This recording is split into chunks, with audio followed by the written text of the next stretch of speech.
आमाले भन्थिन् छोरा राम्रो मान्छे भन्नु, तर बाउले सिकाएन कहिले हेप्नेलाई गर्नु। भाई है कि दोस्त है? भाई है मेरा। क्या चाहिए इसे? इससे बड़ा पाव खाना, बस वही खिला दो। दुःख त दाइ लाइफ मान्छे नमरेसम्म हो क्या अरे। एउटा पहाड चढेपछि मात्र थाहा हुन्छ क्या दाइ, पहाड अझै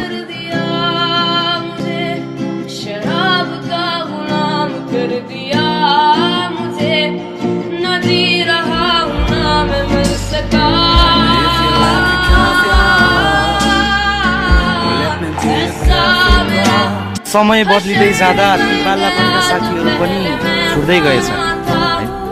कोही बनेछन् डक्टर, कोही बनेछन् पाइलट। यो जीवन यस्तै रहेछ, ठान्न पाइसक्यो गएछ।